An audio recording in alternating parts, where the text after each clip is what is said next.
हमारे वीडियोस को सबसे पहले देखने के लिए चैनल को सब्सक्राइब करें और बेल आइकन के बटन को दबाना ना भूलें। रुचे परिवार समान सकल भावा रुचे परिवार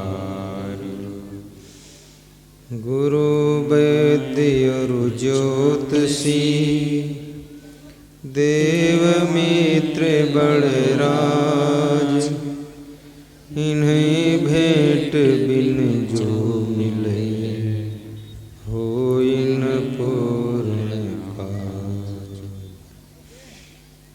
सुतदारा और लक्ष्मी पापियों के घर में संत समागम हरि कथा तुलसी दुर्लभ दो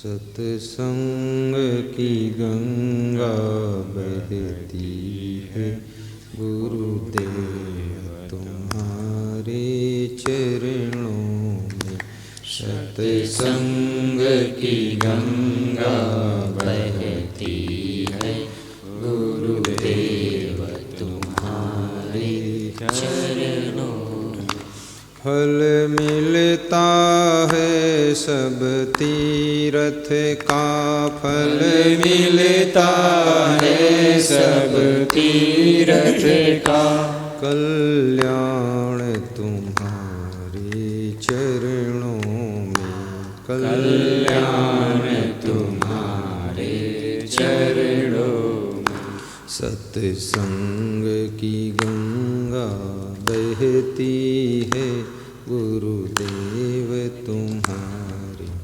चरणों में सत्संग की गंगा बहती है गुरुदेव तुम्हारे चरणों में। बोलिए सद्गुरु भगवान की जय।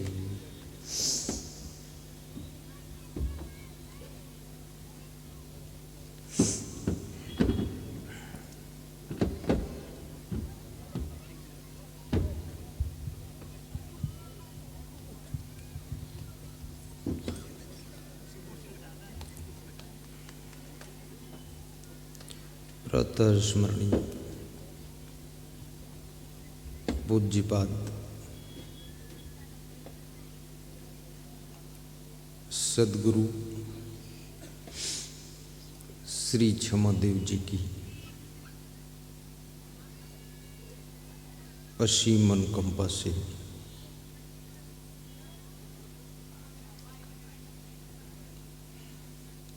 हिंदुस्तान की भक्ति भूमि छत्तीसगढ़ प्रदेश डिस्ट्रिक्ट बलौदाबाजार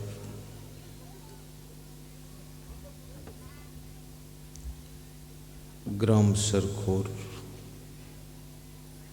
कबीर संस्थान की तपस्थली में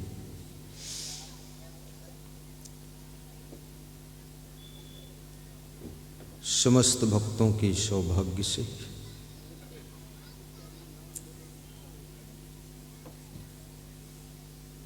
राजनेताओं के पूर्ण प्रताप से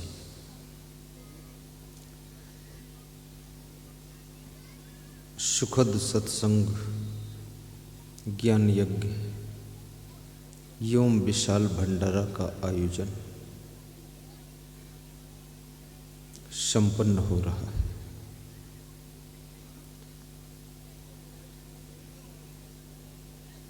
जगत को मंगलमय बनाने वाले समस्त संत महात्मा धर्म स्नेही बंधुओं श्रद्धा मूर्ति माताओं बहनों तथा मेरे प्रिय आत्मन बच्चों,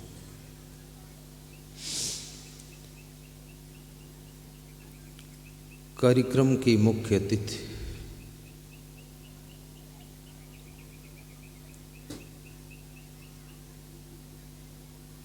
जिन्होंने पूर्व में विधानसभा अध्यक्ष का पद संभाला था, उनको संतों ने मुख्य अतिथि के रूप में विराजित कराया है। माननीय श्री गौरी शंकर अग्रवाल जी,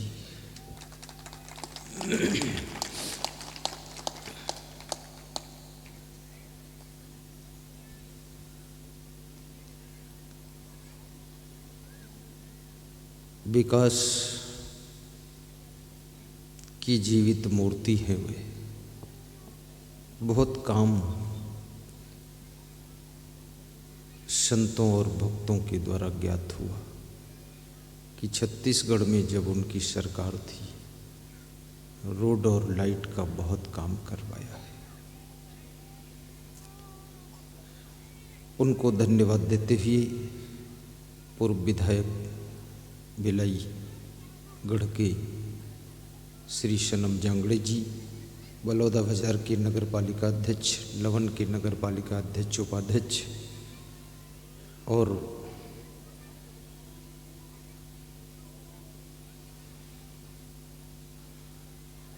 सरखुर गांव के सरपंच जगरी बाई,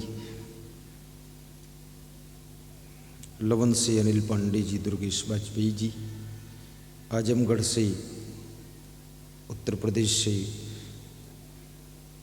भक्त श्री बिक्की बाबा, खड़े हो जाए, उदय भान सिंह जी, जितेंद्र मिश्रा जी, उत्तर प्रदेश सुल्तानपुर से जयकरण यादव जी, उत्तर प्रदेश लखीमपुर से डॉक्टर साहब, कोरबा से दीपक साहू, मनोज साहू जी, आशीर्वाद है, खड़े हो जाए करो। गांव सरखोर के सभी भक्त, डॉक्टर भागचंद पटेल, शिव प्रसाद जी साहू, राम प्रसाद पटेल, ईश्वर पटेल और मलेश राम यादव, पूर्व सरपंच वर्तमान पंच, पूर्व सरपंच श्री मोहन बंजारे जी, सभी को व्यास गादी धन्यवाद दे रही है। बरेली उत्तर प्रदेश से गुरदास डॉक्टर साहब, उत्तर प्रदेश से काफ़ी भक्त आए हुए हैं, बिहार से भी आए हैं। वर्षा के डर से बहुत प्रदेशों के भक्त रुक गए हैं। साहिब बंदगी बोलो।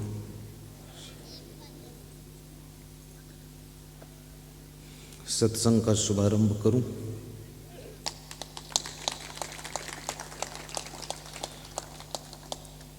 कबीर जब हम पैदा हुए, जग हंसे हम रोए। सदगुरु कबीर साहब से किसी भक्त ने पूछा है कि जन्म लेने के पश्चात मनुष्य को जिंदगी कैसी जीना चाहिए। जीने के लिए तो पशु भी जीते हैं, पंछी भी जीते हैं, कीड़े मकोड़े भी जीते हैं और मनुष्य भी जिंदगी जीता है। लेकिन मनुष्य की जिंदगी में कोई न कोई जीने के अंदाज में कमी रह जाती है, जिससे कि पूरी लंबी जिंदगी उसकी दुख, चिंता, असंतोष में व्यतीत होती है। इसके लिए कबीर साहब से पूछा गया कि जिंदगी कैसे जीना चाहिए। तो कबीर साहब कहते हैं, कबीर जब हम पैदा हुए, दो लाइनों में बहुत बड़ी बात सदगुरु कबीर साहब ने कहा है। कबीर जब हम पैदा हुए, जग हंसे हम रोए।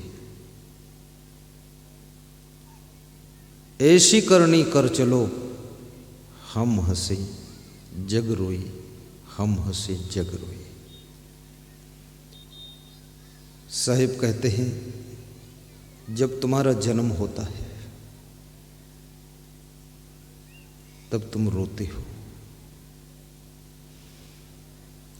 मनुष्य का बच्चा एक ऐसा बच्चा है जो जन्म लेते ही रोना शुरू कर देता है।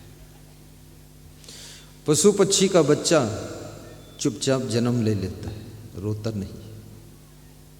लेकिन ये मनुष्य का बच्चा क्यों रोना शुरू करता है? जो जन्म देने वाली माँ है वो भी इसका कारण नहीं बता सकती है। उसको क्या पता कि ये क्यों रो रहा है, और उससे पूछो तो उसको उत्तर देने का शब्द नहीं, समझता नहीं, लेकिन रोता है। तो कबीर साहब कहते हैं सभी रो चुके हैं, लेकिन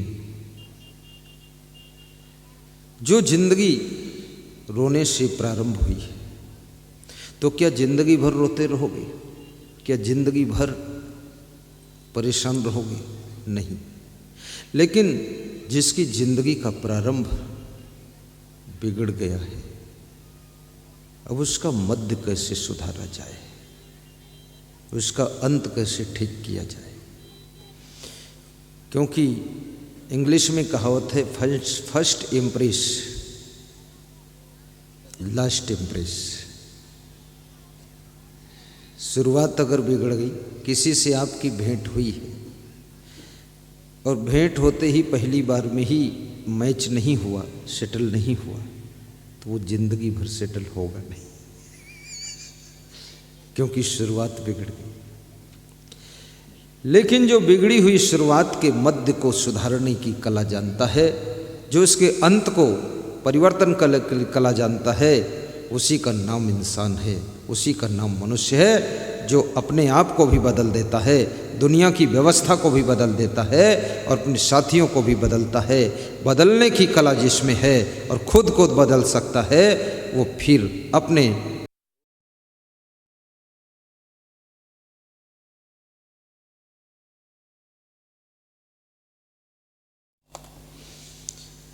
और इस संसार में या तो मूर्ख बहुत हंसता है, मूर्ख बहुत खुश रहेगा। मूर्ख है, उसको कोई परवाह ही नहीं, आगे पीछे का सोच ही नहीं। आपके घर में भी जो मूर्ख है उसे नींद बहुत आती है। मूर्ख की पहली पहचान, वो जहाँ बैठेगा वहीं सो जाएगा। काम अधूरा पड़े रहेगा, पानी बरसता रहेगा, जानवर भाग जाएंगे, मूर्ख सो रहा है, उसको कोई फिक्र नहीं रहती। और या तो फिर परम ज्ञानी खुश होकर के जीवन जी सकता है। बीच के जो लोग हैं वो बहुत पिसते रहते हैं, जिनको ज्ञान भी नहीं है और मूर्खता भी नहीं, बीच में फंसे ही, उनको बहुत दुख होता है। घर में जो लोग समझदार हैं वे ज़्यादा उलझन में रहते हैं, क्योंकि वे नासमझ को समझाते रहते हैं।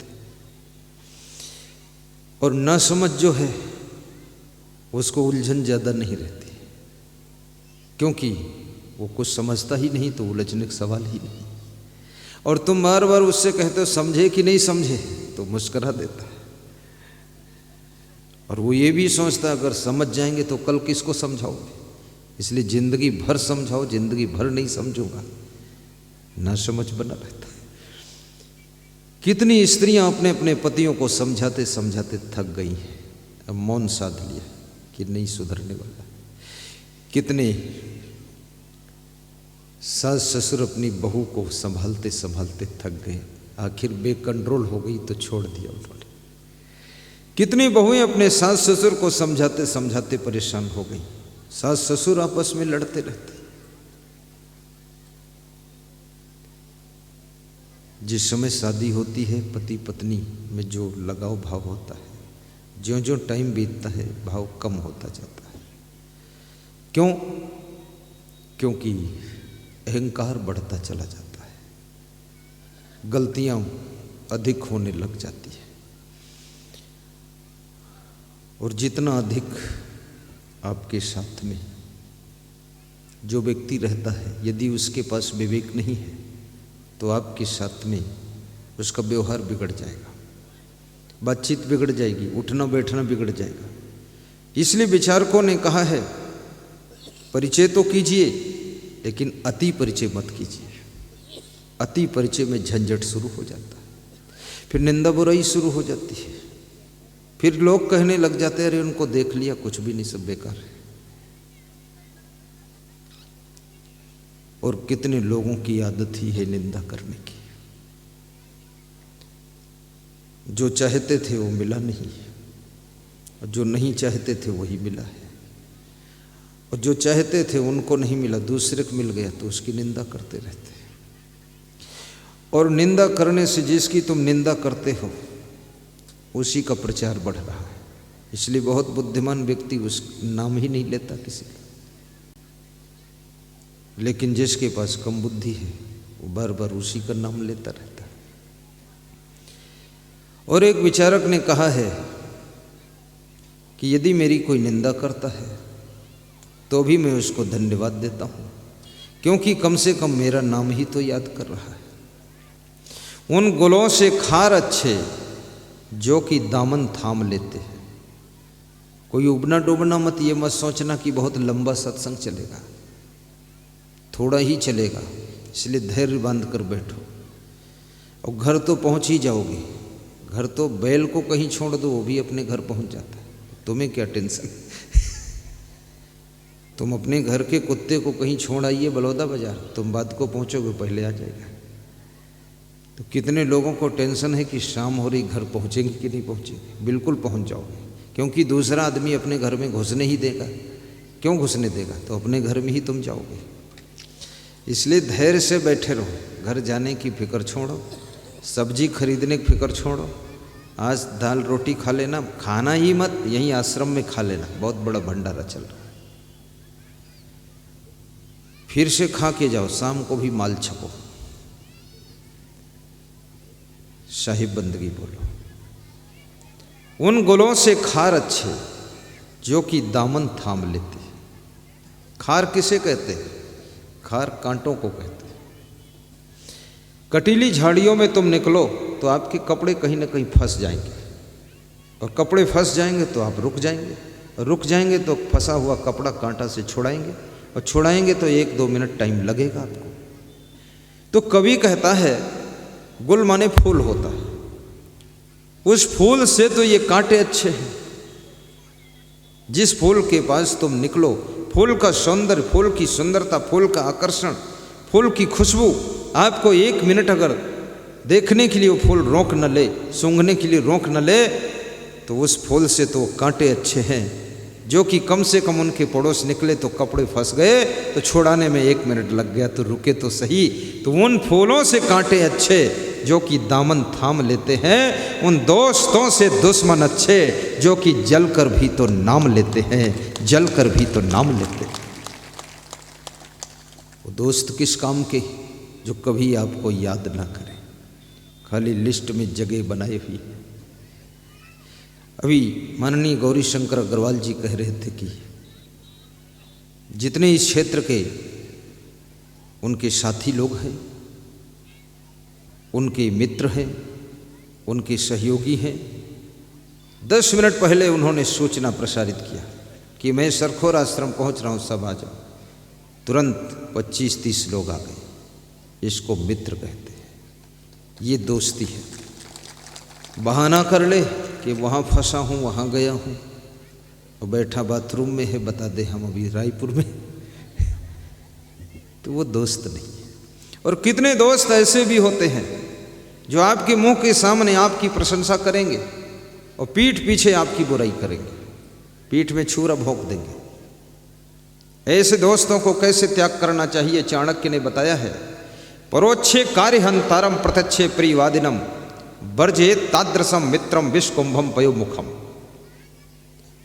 परोक्षे कार्यहंतारम, जो पीठ पीछे तुम्हारे सारे कार्यों को बिगाड़ रहा है, व्यवस्था को बिगाड़ रहा है, तुम्हारी योजनाओं को बिगाड़ रहा है, बाधक बना हुआ। लेकिन प्रत्यक्षे प्रियवादिनम, आपके मुख सामने खूब मीठी बोली बोलता है, अरे जो कुछ है सब आप ही हैं, ऐसे बोलता है। तो चाणक्य कहते हैं उसको ऐसे त्याग करना चाहिए जैसे जहर से भरा घड़ा हो और उस घड़े के ऊपर मुंह पर केवल आधा लीटर दूध भरा हो। तो दूध समझ करके उस घड़े को पी मत जाना, क्योंकि दूध केवल दिखाने के लिए है, अंदर जहर ही है। जैसे उस जहर से भरे हुए घड़े को मुंह पर दूध भरा है, अंदर जहर है, उस घड़े को फेंक दिया जाता, त्याग किया जाता है। ऐसे जो मुंह से मीठा है अंदर से बहुत बहुत खतरनाक तुम्हारे लिए है, ऐसे कपटी दोस्त को त्याग कर देना चाहिए, अन्यथा वो तुम्हारी जिंदगी को बर्बाद कर सकता है। दुष्टाभार्या सठम मित्रम भृत्युश्चोत्तरदायका ससर्पेचा गृहे वासो मृत्युरेव न संशया। नीतिकार कहता है जिसको दुष्ट पत्नी मिली है और 60 दोस्त मिला है, सठम मित्रम, 60 है, बहुत कपटी है, और जिसको कार्यकर्ता प्रत्युत्तर देने वाले मिले, रिप्लाई करने वाले, कुछ भी कहो उल्टा उत्तर देते, ऐसे कार्यकर्ता, जिसको ऐसी पत्नी मिली है, ऐसे लोग मिल गए।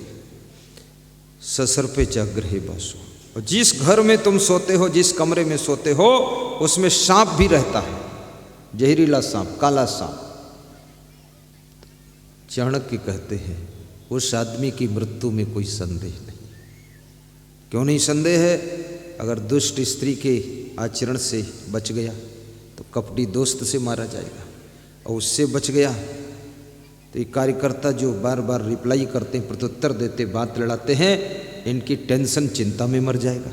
इनसे भी बच गया तो जिस कमरे में सोता वहाँ सांप भी रहता, वो तो रात में काट ही लेगा, वो मर तो जाएगा ही, क्योंकि 4 संकट उसके सामने है, उसके बचने की कोई उम्मीद नहीं है। इसलिए वे लोग किस्मत वाले हैं जिनको बात मानने वाली सदाचारिणी पत्नी मिली है, जिनको निष्कपट निर्छल दोस्त मिला है, और जिनको आज्ञाकारी इशारे को समझकर काम करने वाले कार्यकर्ता मिले हैं, और जिनके घर में सांप नहीं सोता है, बल्कि घर में केवल घर वाले सोते हैं, कभी कभी मेहमान सोता है। और ये सब पुण्य से ही मिलता है। जो भी आपको रिश्ते में लोग मिले हैं वो सब पुण्य से ही मिले हैं। गलत मिल गए हैं तो कहीं ना कहीं पूर्व जन्म का कोई पाप था, इसलिए वो गलत लोग मिल गए। कितने लोग कहते हैं इस जन्म में कोई पाप नहीं किया, कोई गलती नहीं किया, लेकिन न जाने क्यों उल्टा स्त्री के साथ शादी हो गई। कितनी स्त्रियां रोती हैं बहुत अच्छे कर्म कर रही हूँ, लेकिन पता नहीं ये भूत के साथ विवाह हुआ है, दारू पी पी कर आ रहा है, वो भी परेशान है। ये क्यों हो रहा है? ये पूर्व जन्म के कर्म, पिछले जन्म के कर्म आपको यहां तक प्रभावित करते हैं। जब ध्रुव ने अपनी मां से पूछा था, ये पुराणों की कथा है, कि मां तुम दुखी क्यों हो और छोटी मां सुखी क्यों है। ध्रुव की मां का नाम सुनीति था, और ध्रुव की छोटी मां अर्थात उनके छोटे भाई उत्तम कुमार, उनकी मां का नाम सुरुचि था। राजा उत्तानपाद के 2 रानियां थीं। ऐसे प्राय एक ही रानी रखना चाहिए, लेकिन एक रानी में अगर कोई बच्चे नहीं हो रहे हैं तो 2 रानी ठीक है, बच्चे नहीं हो रहे हैं तो बच्चे करने के लिए 2 रानी। लेकिन पहली वाली रानी से पूछ लो कि दूसरी रानी लाऊं कि न लाऊं, नहीं तो जहां दूसरी रानी आई तो घर में हैरानी शुरू हो जाती, परेशानी शुरू हो जाती। राजा उत्तानपाद, प्राचीन समय के राजा महाराजा कई रानी रखते थे। राजा भरथरी के पास भी 3 रानियां थीं। मेरी समझ में नहीं आता ये लोग कब तृप्त होंगे। और फिर राजा भरथरी जब साधु बन जाते हैं, वैराग्य शतक लिखते हैं, तो बोलते हैं कि भोगा न भोगता वय में भोगता, कि भोगों को मैंने नहीं भोगा बल्कि भोगों ने हमको भोग लिया।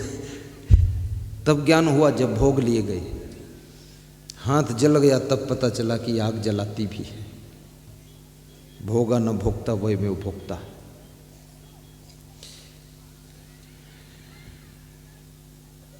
ध्रुव राजमहल में जाते हैं, बड़ी छोटी सी कथा है। राजा की गोद में बैठ जाते हैं, अपने पिता की गोद में।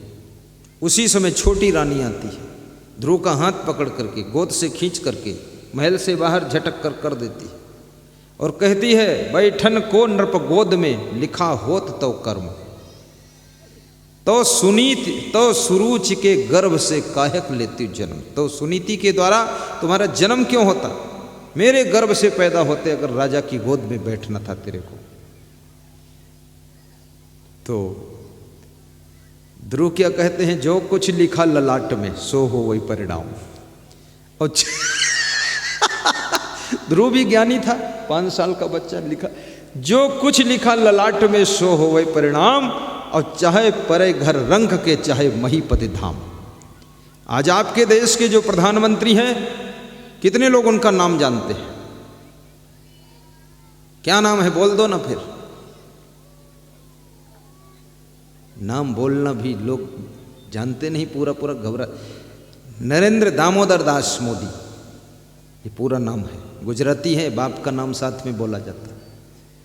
ये छत्तीसगढ़ी थोड़े हैं जो बोल दो नरेंद्र।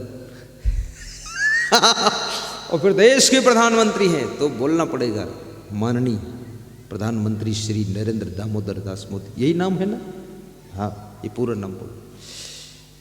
कितने गरीब घर में जन्म हुआ उनका। कल मैंने बताया था उनके बारे में। ये 17 फीट चौड़ा मकान होगा और 30 फीट लंबा। उस छोटे से घर में उनका जन्म हुआ और घर के दरवाजे पर लोहे के अक्षर में लिखा हुआ है राम कबीर। वो राम कबीर को मानने वाले उनके माता पिता मानते थे। वहाँ पर राम कबीर मठ भी है पास में, 17 किलोमीटर पर। वहाँ जाते थे बचपन में। वहाँ के लोग बताए, मैं उस मठ में एक रात ठहरा, देखने गया था इस साल वर्षा ऋतु में। इतने गरीब, चाहे परे घर रंग के चाहे महीपति धाम, जो कुछ लिखा ललाट में सो होए परिणाम। इतने गरीब माँ का बालक, जिसकी माँ मजदूरी करती थी, जो ट्रेन में चाय बेचता था, आज वह व्यक्ति जो कुछ लिखा ललाट में, उसका परिणाम क्या हुआ? देश के प्रधानमंत्री बनकर बैठे हैं। और 10 साल वो प्रधानमंत्री तो पक्का है, 5 साल तो हो ही गए, 5 साल और मुझे लगता है अगले 5 साल फिर बाजी मार देंगे भाई, क्योंकि उनको पसंद बहुत लोग कर रहे हैं। अभी मैं पिछले गांव में सत्संग कर रहा था, चिवरी गांव में। तो वहाँ एक कांग्रेस पार्टी के लोग आए, तो हमारे भक्त थे। हमने कहा, सरपंच थे, तो हमने कहा तुम वोट किसको दिए हो? बोले आपसे क्या झूठ बोलूं, नरेंद्र मोदी को दिया हो। तो हमने कहा तो कांग्रेस के हो, उसको क्यों दिए? बोले वो देश के हित में काम कर रहा है। बोले किसी से बताना मत, गुरुदेव पार्टी का आदमी हूँ। उसका नाम गांव सब मालूम, पर कहूँगा नहीं, क्योंकि ये जो प्रवचन कर रहा हूँ ये मोबाइल के यूट्यूब में 17 करोड़ लोग सुनते हैं और इस प्रवचन को टीवी में 10 करोड़ लोग सुनते हैं, तो उसका पार्टी में इमेज गिर जाएगा। तो हमने कहा ठीक है, वास्तव में आप गरीब घर में अगर पैदा हुए हैं, टेंशन करने की जरूरत नहीं है। आपके पास कुछ भी नहीं है, आपको कोई चिंता करने की जरूरत नहीं है। सबसे बड़ा धन, रुपया पैसे का धन सबसे बड़ा धन नहीं होता है, सोना चांदी का धन सबसे बड़ा धन नहीं होता है। सबसे बड़ा धन तुम्हारे अच्छे अच्छे गुणों का धन होता है, तुम्हारी अच्छी कलाओं का धन होता है। अगर आप में अच्छे गुण हैं तो आप धन वालों से भी आगे जा सकते हैं, इसलिए गुणवान बनो। अच्छा मकान बनाने के लिए तो पैसे चाहिए, अच्छी गाड़ी लाने के लिए पैसे चाहिए, लेकिन गुणवान बनने के लिए पैसे नहीं चाहिए। और गुणवान बन गए तो उससे पैसे भी मिलेंगे, सम्मान भी मिलेगा, आदर भी मिलेगा, पद भी मिलेगा। आज राजनेताओं को भी सीखना चाहिए, घोटाला करने की जरूरत नहीं है। श्रीमान जी, आपके देश का ये नेता कोई घोटाला नहीं किया और देश के उच्च पद पर बैठा हुआ है। कैसे बैठा हुआ है? ये अपने गुणों से बैठा हुआ है।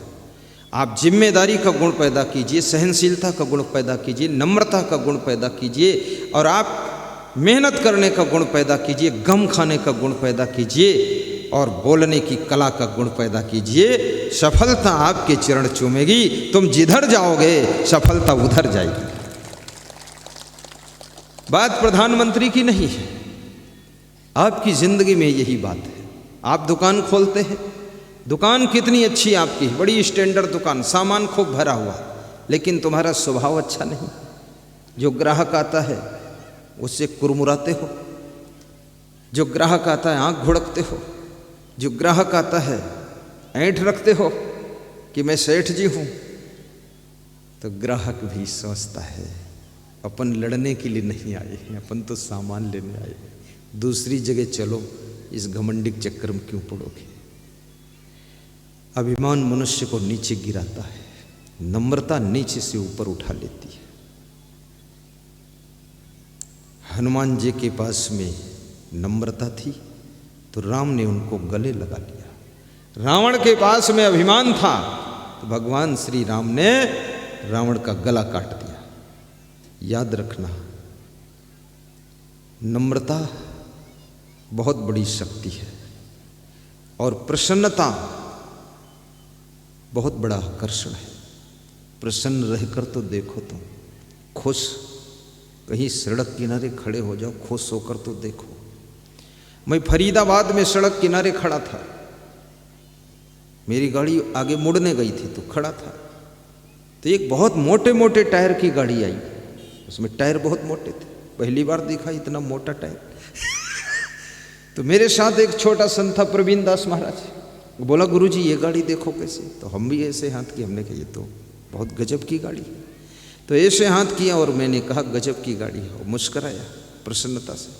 तो जो गाड़ी चला रहा था उसके साइड में उसकी पत्नी बैठी थी या कौन लेडीज बैठी थी, उसने कहा शीशा खोलो।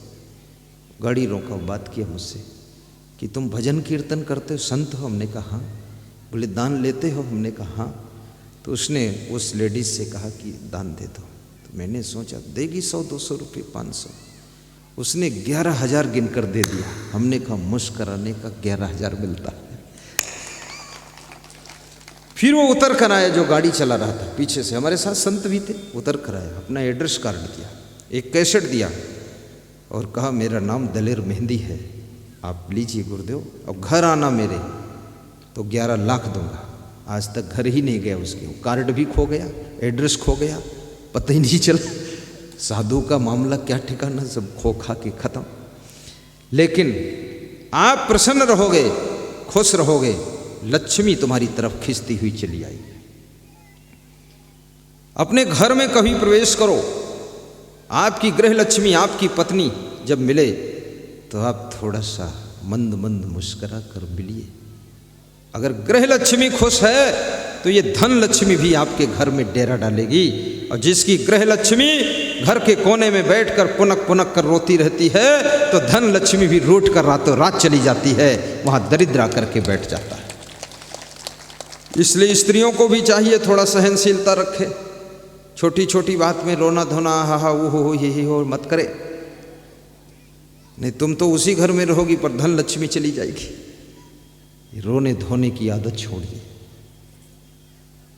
और पति जब घर में प्रवेश करे, अगर गृह लक्ष्मी मुस्कुरा कर अपने पति से मिलती है तो उस घर में धन धान्य पूर्ण रहता है। मूर्खा यत्र न पूज्यन्ते धान्यम यत्र सुसंचितम दाम्पत्य कलहो नास्ति श्री स्वयं आगता। जिसके घर में मूर्खों का सम्मान नहीं है, अन्न का अपमान नहीं है और पति पत्नी में कलह कलेश झगड़ा विवाद नहीं है, उस घर में लक्ष्मी जी स्वयं कृपा करके आती है। इसलिए जहाँ सुमति तहाँ संपत्ति नाना, जहाँ कुमति तहाँ विपत्ति निधाना। इस फार्मूले को याद रखो। थोड़ी थोड़ी चीज़ के लिए झंझट में मत पड़ो।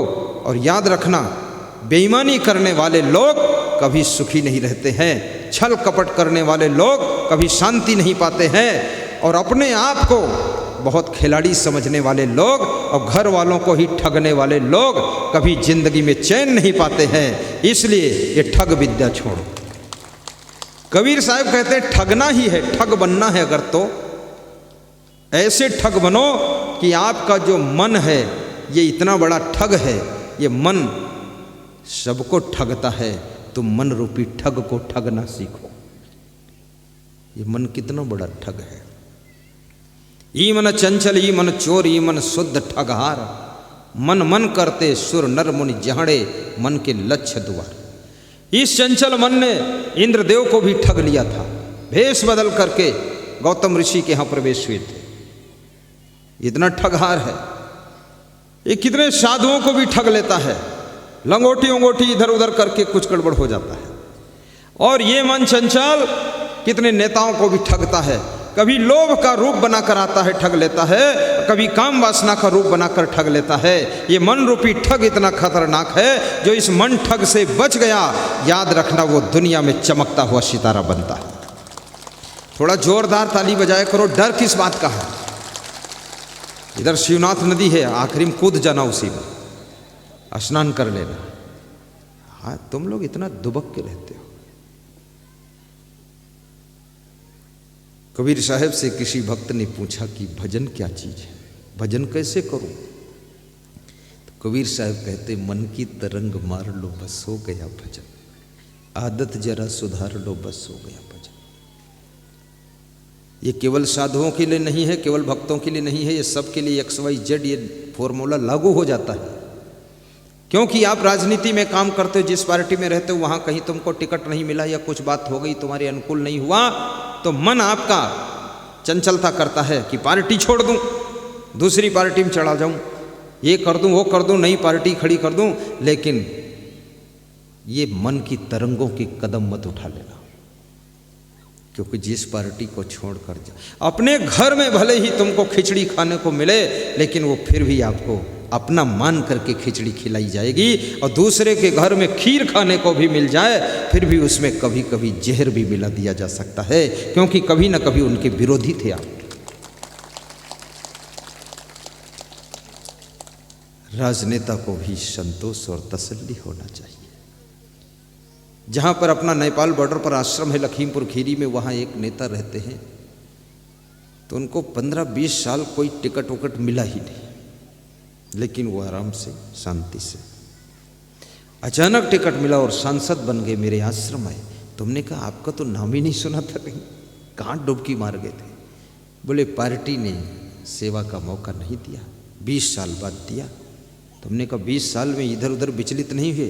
बोले विचलित होने का सवाल नहीं, जिसको हमने अपना मान लिया उसी में रहेंगे। कितने लोग हर साल पार्टी बदलते हैं, हर साल बाल्टी बदलते हैं, हर साल अपना नेता बदलते हैं, हर साल उनका भरोसे नहीं, दिन में कोई और उनका है और रात में कोई और हो जाता है। जिस व्यक्ति का कोई सिद्धांत नहीं, प्रामाणिकता नहीं, अस्तित्व नहीं, व्यक्तित्व नहीं, वो व्यक्ति नेस्तनाबूद हो जाता है।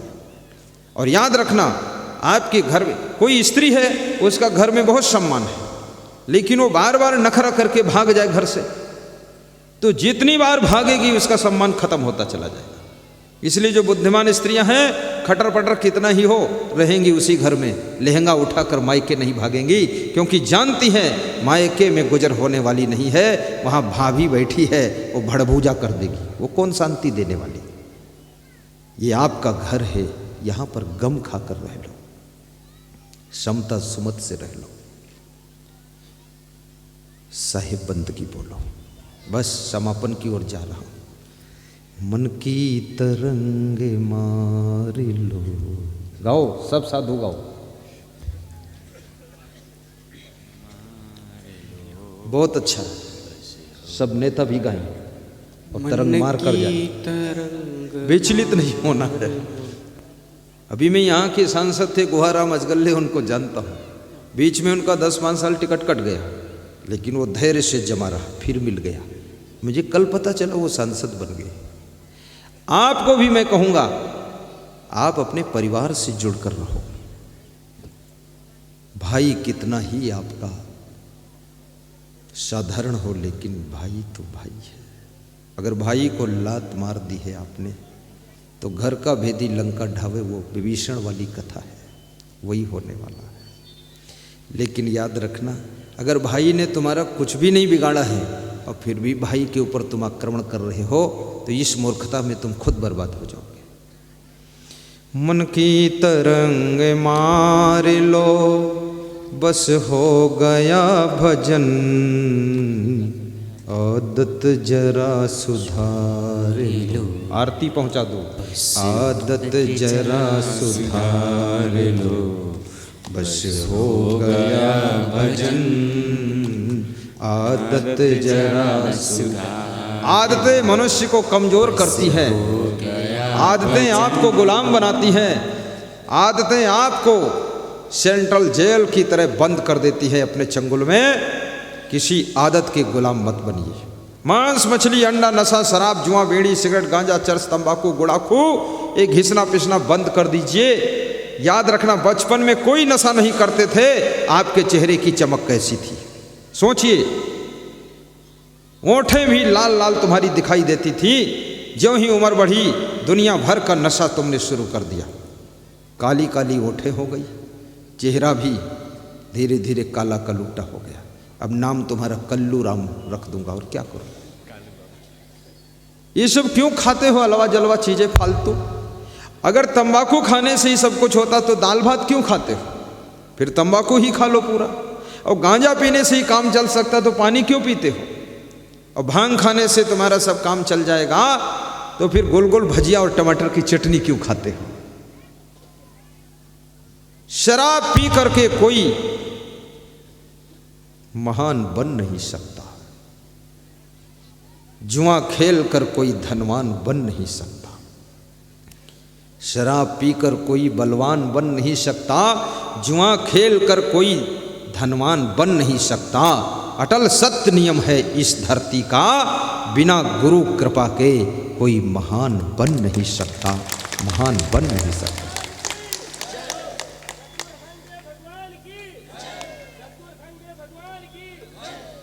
भगवान श्री राम पर भी गुरु की कृपा थी। गुरु की कृपा को तुम यदि पचा सको तो गुरु तो गुरु ही रहेगा, लेकिन तुम भगवान राम बन जाओगे। कृष्ण भगवान पर भी गुरु की कृपा थी। गुरु तो गुरु रहा, लेकिन कृष्ण भगवान बन गए। साहिब बंदगी, आप सभी का जीवन मंगलमय हो और आपका चंचल मन शांत रहे। स्थिरता से आप कार्य कर सकें, अनीति का विरोध कर सकें, ऐसी आपके अंदर उज्ज्वलता निर्मलता बनी रहे। सत्संग में आपको रुचि बनी रहे। मैं पूछना चाहता हूँ, टीवी और यूट्यूब में इसमें कितने श्रोता हैं जो मेरा प्रवचन सुनते हैं? जरा दोनों हाथ ऊपर उठाकर बताओ। वेरी गुड, लगभग सभी सुनते हैं। मैं जिस गांव में जाता हूँ हाथ उठवाता हूँ, लगभग 99% लोग हाथ उठाते हैं। तो टीवी यूट्यूब में जब देखते थे तो फिर मुझको यहाँ क्यों बुलाया है आपने? लेकिन आप तो देखते थे टीवी यूट्यूब में, पर मैं आपको नहीं देखता था। यहाँ आकर मैंने भी आपको देख लिया है। बहुत बहुत आशीर्वाद है। जिनको बुलाया जाएगा, विधानसभा अध्यक्ष के कर कमलों से अपना सम्मान पत्र प्राप्त करेंगे। श्री दीपक साहू जी भटोरा कोरबा, आपने उज्जैन आश्रम के लिए 51,000 रुपये देने का संकल्प लिया है। उज्जैन की पवित्र भूमि पर बहुत बड़ा आश्रम बनने जा रहा है और इनसे 51,000 नहीं लिए जाएंगे। स्वर्गीय श्री साधराम साहू कोरबा जिले के जो हमारे प्रचारक भक्त थे, उनकी स्मृति में एक कमरा बनाना पड़ेगा। इधर आओ, चलो मनोज साहू, आओ दोनों भाई आइए। देखो, जिनका नाम बोले छलांग मार के दौड़ के आना, ताकि हमारे अध्यक्ष जी को ज़्यादा खड़ा ना होना पड़े। अभी 51,000 का सम्मान पत्र। मनोज जल्दी आ, ये छोटा भाई, इसको भी जोड़ लेते हैं, पीछे से निकलता। एक दो साधु यहाँ आ जाओ, अनुपम दास तुम करुणा, लगाओ हाथ, खींचो फोटो, ताली बजाओ। दानी का दर्शन करने से भी थोड़ा पुण्य अपना बढ़ जाता है और दुष्ट का दर्शन करने से अपना पुण्य थोड़ा कम हो जाता है। इनका दर्शन करो। विष्णु प्रसाद सेन जी, बलौदा बाजार, गजेंद्र सेन, 11,000 का नगद दान उन्होंने उज्जैन में भव्य आश्रम बनाने के लिए प्रदान किया है। आइए। डॉक्टर अनिल वर्मा, सरिता देवी वर्मा, आपने 11,000 का संकल्प उत्तर प्रदेश लखीमपुर खीरी से। ताली बजाओ जोर से। बैठे रहो अपनी अपनी जगह पर। जिनको संकल्प लेना वही उठेंगे, कार्यालय में जाकर संकल्प लें। चलिए, सरिता देवी वर्मा भी आ जाए। वर्मा आ जा अपने घर में। नंद कुमार साहू महासमुंद से 11,000 का संकल्प उनकी ओर से लिया गया है। जल्दी आए नंद किशोर जी। हाँ, रवीश तिवारी जी 51,000 का तुरंत दान किया गया। जितेंद्र मिश्रा उत्तर प्रदेश, आइए आपका। धर्मदास साहू फुल बहरा गरियाबंद, आइए आपका 11,000। अर्जुन सिंह रघुवंशी सब इंस्पेक्टर भोपाल 15,000 का। योगेश जोशी जी आइए, कल्लू राम धनगवा आपका गुप्त दान। कुमारी सुलेखा साहू पामगढ़ आपका 5100 दान। कुमारी रेखा साहू पामगढ़ आपका 5100 दान। आइए फटाफट। नरेंद्र वर्मा जी बलौदा बाजार, रवि वर्मा आपका 2100 नगद दान। सब ताली बजाते रहो, बंद करो तुम नहीं। बजाओ बजाओ, मैं भी बजाऊंगा। ताली बजाने से क्या होगा, तुम भी अपना नोट निकालोगे। साहेब बंदगी साहेब। मंगलमय घड़ी आई है, कोई जाने न जाने। मंगलमय घड़ी आई है, कोई जाने न जाने। जाने न जाने, माने न माने। जाने न जाने, माने न माने। मंगलमय घड़ी आई है, कोई जाने न जाने। मंगलमय घड़ी आई है, कोई जाने न जाने। जब से दरस भये सद्गुरु के, जब से दरस भये सद्गुरु के। जब से दरस भये सद्गुरु के, जब से दरस भये सद्गुरु के। मानो परम निधि पाई है, कोई जाने न जाने।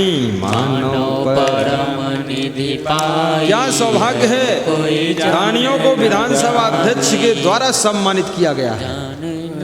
यूपी के रहने वाले दानी, छत्तीसगढ़ के रहने वाले दानी, उनके द्वारा सम्मानित हुए एमपी के दानी। और उज्जैन में क्या होने जा रहा आपको बता देता हूँ। उज्जैन में बहुत भव्य आश्रम बनने जा रहा है। तीर्थ नगरी उज्जैन है, क्षिप्रा गंगा के तट पर बनेगा आश्रम, और जहाँ पर 10 लाख भक्तों के भंडारा का प्रबंध होगा। एक साथ भंडारा इतना बड़ा। अन्न क्षेत्र चलेगा, जहाँ पर 5,000 लूली लंगड़ी गायें रखी जाएंगी और 5,000 अच्छी गायें रखी जाएंगी। अच्छी गायों के दूध से लूली लंगड़ी गायों की सेवा ज़्यादा की जाएगी। और जहाँ पर एक हॉस्पिटल भी होगा, जिसमें इलाज भी भक्तों का किया जाएगा। और जहाँ पर भक्तों के ठहरने के लिए कम से कम 500 रूम बनेंगे। संतों के लिए 10-20 रूम बनेंगे, संत ज़्यादा होते ही नहीं हैं।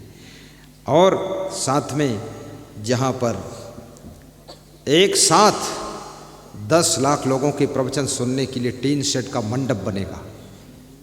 20,000 गाड़ियाँ खड़ी करने के लिए पार्किंग सिस्टम रहेगा। बहुत बड़ा लॉन फूल पार्क बनेगा। बहुत ज़ोर शोर से उसकी तैयारियां चल रही हैं। उसका एक समागम रखा जाएगा, जिसमें श्री गौरी शंकर अग्रवाल जी को, विधानसभा अध्यक्ष को भी, सनम जांगड़े, ये सभी अतिथि बंधुओं को भी बुलाया जाएगा, आपको बुलाया जाएगा। और जिसमें इस आश्रम का निर्णय फाइनल कर लिया जाएगा। बोलिए सदगुरु भगवान की जय। उस आश्रम के लिए जो योगदान करना चाहें करें। और ये सरखोर आश्रम के लिए जिसके मन में श्रद्धा हो, यहाँ भी योगदान करें, ताकि यहाँ का और डेवलप हो। क्योंकि ये आश्रम आपके निकट है। साहिब बंदगी बोलो, साहिब बंदगी। अब मैं चाहूँगा ये योगेश जोशी जी धनगवा, इनको मैं ही प्रमाण पत्र दे देता हूँ। नगद 1100 की राशि प्रदान कर रहे हैं। वाह! उज्जैन आश्रम के लिए छत्तीसगढ़ का नाम भी उज्जैन में लिखा जाएगा। बोलो साहिब बंदगी। अब अपने अपने स्थान पर भाव श्रद्धा के साथ खड़े हो जाएं। संक्षिप्त आरती का पुण्य प्राप्त करें। सदगुरु कबीर पारक सेवा समिति शिवनाथ परिक्षेत्र द्वारा इस कार्यक्रम के भंडारा के लिए 2001 रुपये प्रदान हुए हैं। उनका ताली बजाकर सम्मान करो। सदगुरु कबीर पारक सेवा समिति शिवनाथ परिक्षेत्र शाही पट्टी। आरती का शुभारंभ करें। सभी लोग आरती का पुण्य लाभ लेंगे। आरती गरीब निवाज साहेब आरती दीन दयाल, आरती गरीब निवाज साहेब आरती दीन दयाल, आरती गरीब निवाज आरती दीन दयाल, ज्ञान आधार विवेक की बाती, ज्ञान आधार विवेक की बाती, सुरती जोत जहाँ जाग साहेब सुरती जोत जहाँ जाग, आरती गरीब निवाज साहेब आरती दीन दयाल, साहेब आरती गरीब निवाज, आरती करूं सदगुरु साहेब की, आरती करूं सदगुरु साहेब की, जहाँ सब संत समाज साहेब, जहाँ सब संत समाज, आरती गरीब निवाज साहेब आरती दीन दयाल, साहेब आरती गरीब निवाज आरती दीन दयाल। बोलिए सदगुरुदेव की जय। सभी लोग अपने अपने स्थान पर उठकुड़ो बैठ करके दोनों अंजलि बांध करके भाव श्रद्धा के साथ में गुरुदेव जी को प्रणाम करेंगे, बंदगी करेंगे। साहेब बंदगी, साहेब बंदगी, साहेब बंदगी, साहेब। सभी लोग आराम से बैठ जाएं। अब श्री विधानसभा अध्यक्ष